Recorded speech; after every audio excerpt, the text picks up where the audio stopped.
Gandang punto ito. Naniniwala tayo sa tinura na ito ni Senator De Lima.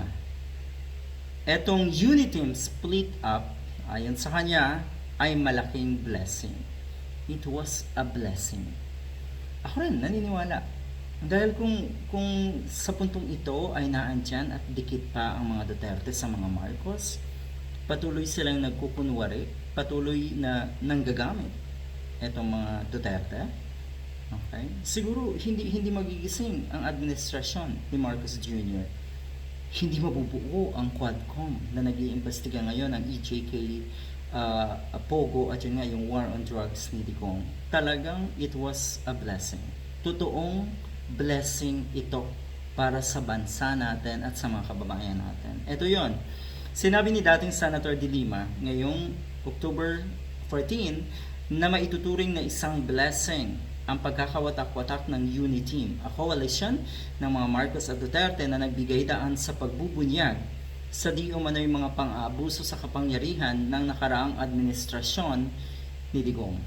Tinukoy ni De Lima ang House Quad Committee na binuo para imbestigahan nga ang EJ case at mga illegal na pogo na di umano ay may kaugnayan sa administrasyong Duterte. Yun pala yun. Kaya pala blessing. Dahil totoo, imagine niyo dikit pa rin yan dalawang ito. Lahat ng yan ay hindi pa rin mabubulgar. Lahat ng yan ay nakatago pa rin. Sa puntong ito, ang malaking pakinabang or ang pakinabang ng taong bayan ay yung hustisya para sa mga naging biktima at yun nga, hustisya sa buong sambayanan.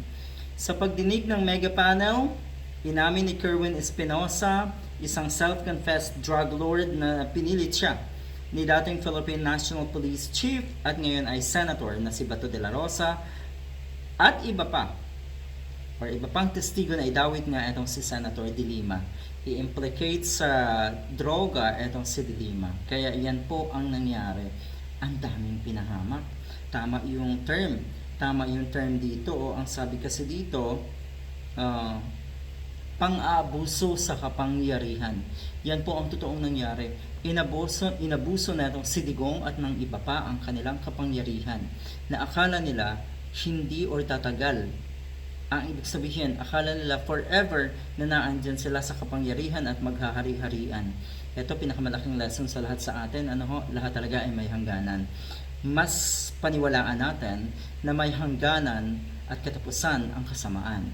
Pero ang kabutihan, laging tandaan natin na mas maigi na patuloy ang kabutihan at walang hangganan. Good luck!